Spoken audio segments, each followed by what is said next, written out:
Αγαπητοί μου μαθητές, αγαπητές μου μαθήτριες, φίλες, φίλοι και όλοι και όλες εσείς που παρακολουθείτε αυτό το κανάλι γιατί μαθαίνετε ελληνικά, καλώς ήρθατε σε ένα ακόμη ανοιξιάτικο βίντεο. Την προηγούμενη Κυριακή ο τουριστικός οργανισμός Βερίας, η Βερία είναι μια μικρή αλλά με μεγάλη ιστορία και όμορφη πόλη κοντά στη Θεσσαλονίκη, 60 χιλιόμετρα δυτικά από τη Θεσσαλονίκη. Ο τουριστικός οργανισμός λοιπόν της Βέρειας οργάνωσε την ετήσια βόλτα στον κάμπο της πόλης. Στον κάμπο που βρίσκεται στους πρόποδες του βουνού, όπου είναι χτισμένη αμφιθεατρικά η Βέρεια. Τι το ιδιαίτερο έχει αυτός ο κάμπος, εκτός του ότι είναι μεγάλος, είναι μια μεγάλη πεδιάδα, ότι εκεί αυτή την εποχή ανθίζουν τα άπειρα δέντρα ροδακινιάς που καλλιεργούνται. Οι ροδακινιές έχουν ροζ λουλούδια, ροζ άνθη και είναι πανέμορφες αυτή την εποχή. Είναι χάρμα οφθαλμών αυτός ο κάμπος αυτή την εποχή. Στη σελίδα τους στο Facebook, θα βάλω το σύνδεσμο κάτω, μπορείτε να δείτε πολλές φωτογραφίες. Εδώ σε αυτό το βίντεο εμείς θα μιλήσουμε για τη λέξη άνθος. Και αν σας ενδιαφέρει, παρακαλώ, μπορείτε να δείτε ένα απόσπασμα πρώτα από την ωραία βόλτα της προηγούμενης Κυριακής και μετά θα ακούσετε.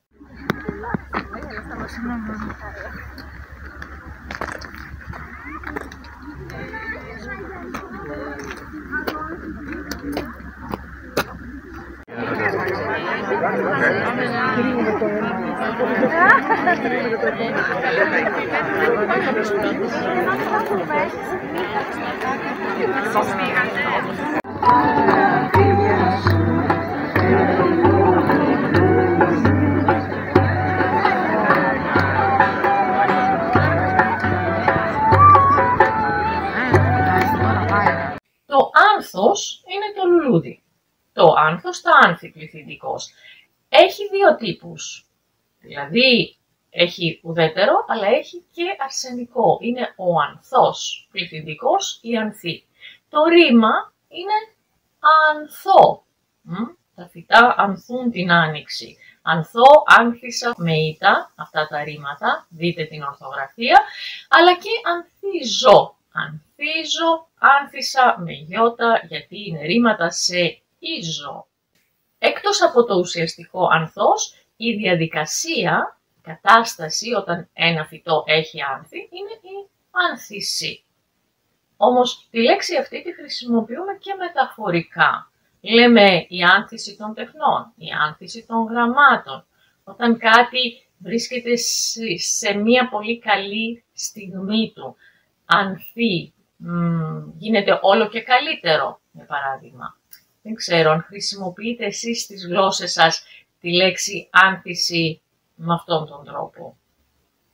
Γράψτε το κάτω. Ανθισμένος είναι αυτός ο οποίος έχει άνθη. Και επίσης λέμε και ανθυρός. Ο κήπος είναι ανθυρός.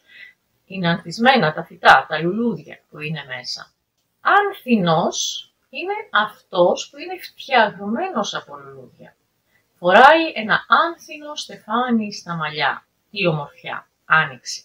Με τη λέξη άνθος έχουμε και αρκετές σύνθετες λέξεις. Για παράδειγμα, όταν έχω πολλά λουλούδια μαζί, αυτό είναι μία ανθοδέσμη. Μία δεσμίδα, τα δένω μαζί τα λουλούδια. Ένα μπουκέτο δηλαδή. Και το μπουκέτο το βάζω σε ένα δοχείο για άνθη. Ένα ανθοδοχείο. Το βάζω, είναι το ανθοδοχείο. Λουλούδια στις πόλεις πουλάνε στα ανθοπολία. Ο ανθοπόλης και η ανθοπόλισσα μπορούν να σας πουλήσουν λουλούδια και επίσης μαθαίνουν μια πολύ ωραία τέχνη για το πώς να συνδυάζουν διάφορα λουλούδια μαζί και να κάνουν ανθοδέσμες που να φαίνονται πολύ όμορφες. Αυτή η τέχνη είναι η ανθοδετική τέχνη. Πώς δένουμε μαζί τα λουλούδια, πώς τα συνδυάζουμε. πολλές φορές σε γάμους, σε βαφτίσεις, σε κοινωνικές εκδηλώσεις έχουμε χώρους που είναι στολισμένοι με λουλούδια. Είναι ανθοστόλιστοι, στολισμένοι με λουλούδια. Και πολλές φορές για το σκοπό αυτό χρησιμοποιούν στήλες, κολόνες, πάνω στις οποίες βάζουν λουλούδια, συνθέσεις λουλουδιών. Αυτές οι στήλες είναι ανθοστήλες. Τα λουλούδια βέβαια εμείς τα αγοράζουμε στα ανθοπολία, αλλά αν κάποιος ζει στο χωριό ή έχει έναν δικό του κήπο, μπορεί να έχει εκεί λουλούδια. Αυτός τότε είναι ένας ανθόκηπος, σε αντιδιαστολή με τον λαχανόκηπο, όπου καλλιεργούμε λαχανικά, όχι λουλούδια. Ο κλάδος της γεωπονίας που ασχολείται με την καλλιέργεια των φυτών, που βγάζουν λουλούδια, ονομάζεται ανθοκομεία. Σπουδάζω ανθοκομεία. Δεν ξέρω αν υπάρχει αυτόνομος κλάδος ή αν είναι μέσα στη γεωπονία η ανθοκομεία. Νομίζω ότι είναι μέσα, είναι ειδικότητα της γεωπονίας. Και όταν κάτι έχει λουλούδια, βρίσκεται σε περίοδο ανθοφορίας. Ένα φυτό, για παράδειγμα, όταν διαβάζετε πληροφορίες για ένα φυτό στο ίντερνετ, σε κάποιο περιοδικό, ανάμεσα σε όλες τις άλλες πληροφορίες μπορείτε να δείτε ποια είναι η περίοδος ανθοφορίας του φυτού. Δηλαδή, πόσους μήνες του χρόνου ή ποια εποχή έχει άνθη αυτό το φυτό. Αυτά είναι μερικά από τα σύνθετα με τη λέξη άνθος που έχουν σχέση με το άνθος. Όμως έχουμε και αρκετές λέξεις που έχουν τη λέξη άνθος, δεν έχουν όμως άμεση σχέση με τα λουλούδια. Τι εννοώ? Όταν ακούσετε τη λέξη ανθότυρο στα ελληνικά, μην πάει το νου σας σε ένα τυρί που έχει πάνω λουλούδια. Όχι. Ανθότυρο είναι το φρέσκο τυρί, το οποίο είναι μαλακό και δεν έχει αλάτι, δεν είναι αλμυρό.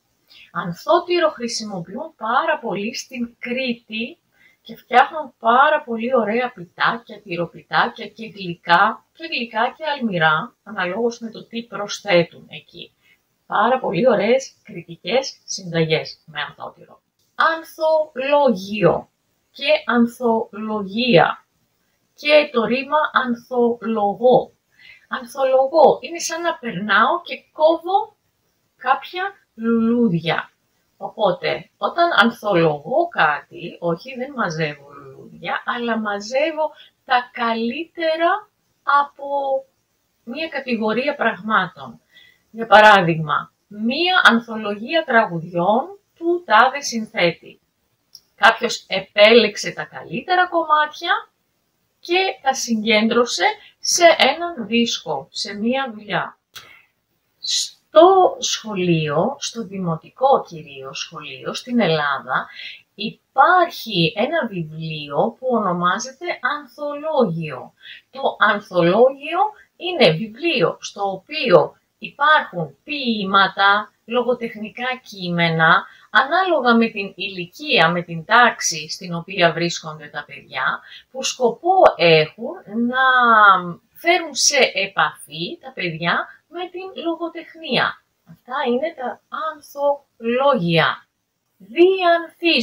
Διανθίζω, σαν να λέμε βάζω άνθη.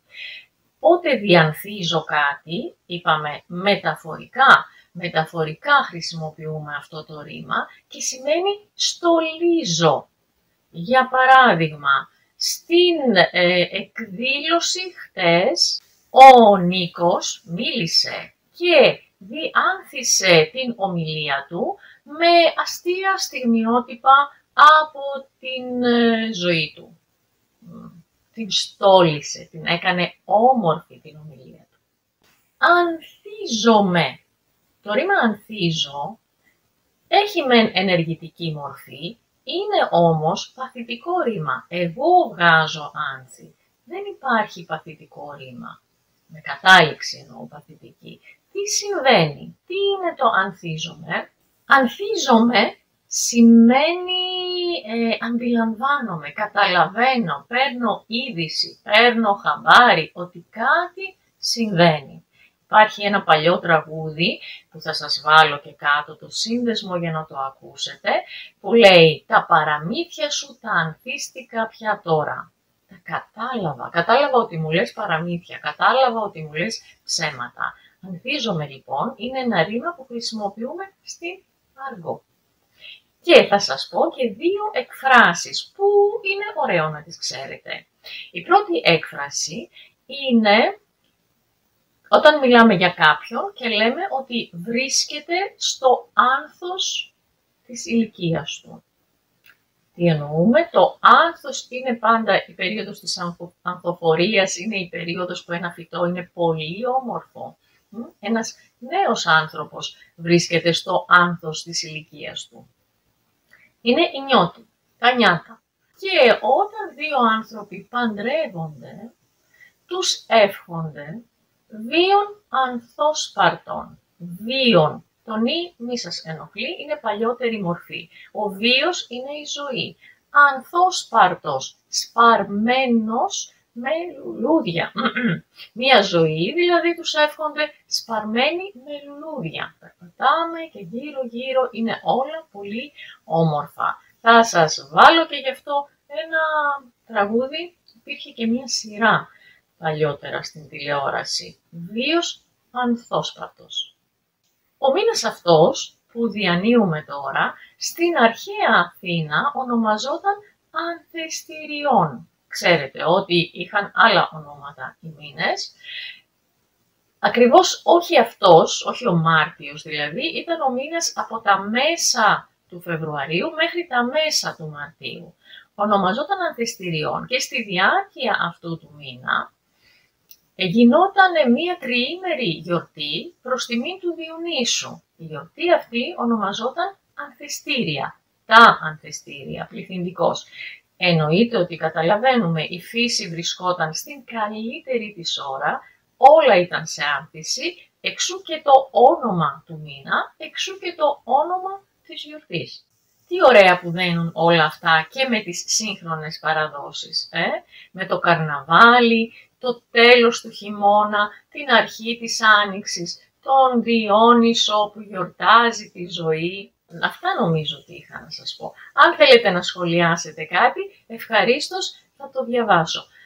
Αλήθεια, φαντάζομαι οι περισσότεροι ζείτε στην Ελλάδα, αλλά εσείς που είστε εκτός, τι εποχή έχετε αυτή τη στιγμή στη χώρα όπου ζείτε και όλοι, και εσείς που είστε εδώ και εσείς που είστε αλλού.